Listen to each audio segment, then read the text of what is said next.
Welcome to Kiwi's Corner.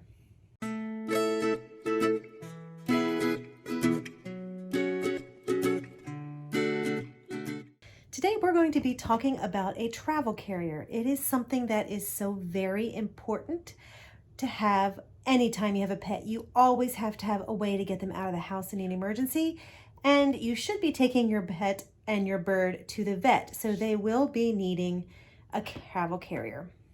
So let's talk about this one. So today we're actually going to be talking about a travel carrier. It is so important for you to have a travel carrier for your animal because you never know when you're going to need to get that animal out of your house quickly and safely.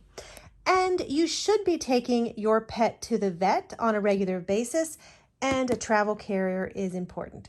Now, when we first got Kiwi, we did not have a travel carrier, so we ended up going to PetSmart, and we saw this one. It was about $40. I will put a link in the description below for one that is similar to this on Amazon. And this one has hard plastic. You can see it is a hard plastic. There are some air vents in it, and each side actually does open up. So he can actually walk in and out and go the whole way through. There is a perch on the inside. It has a full strap. And each side has a flap that comes down to give him privacy. I have found that Kiwi likes to see us, so he does not like the straps down. He likes to be able to see us.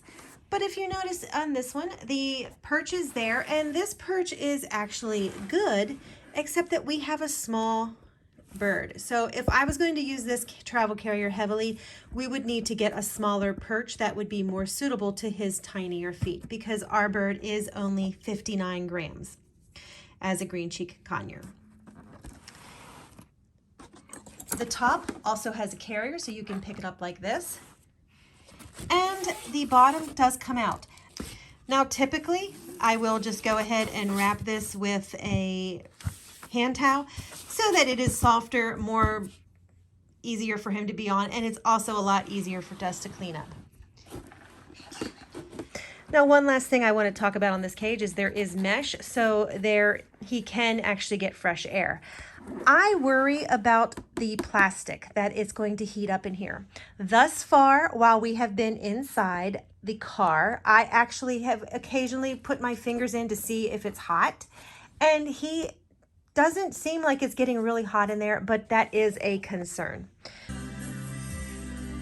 Yes, good boy. What's down here? Now, Kiwi spends most of his time in this carrier trying to get to us through the holes. Now, this carrier does not have any way to attach any toys on the inside. All of these loops and stuff that are here are on the outside of it. So there is no way to put a toy. You would actually just need to use a foot toy in there. There also is no place for him to have food. So what I've had to do is I've had to shove seeds through here and try to give him something that way. Water, we just wait till we stop, and then we open it up a little bit and offer a little bit of water through here. So that is something that we actually bought. It is good for quick trips, but when I got to the longer trip, with the fact that I can't put toys to hang and I can't have consistent water and food for him, makes this a little bit more rough as a long-term travel carrier. But for short trips, he actually does okay. So that is the first travel carrier that we are going to talk about in this video series of travel. Not a bad deal for $50. And like I said, if you're just doing short visits where you're not going to need food and toys, your bird should be okay. I think Kiwi just didn't like it when we went longer, and that kind of then started to make him panic. Kiwi is behind me. I'm surprised he hasn't been calling out and saying, "Hey, Kiwi," over and over. But hey, he's having fun. Thanks for watching Kiwi's Corner. Hopefully this review helped you and you can actually figure out exactly what you like and if this is a good carrier for you and your needs. Have fun with your bird, always.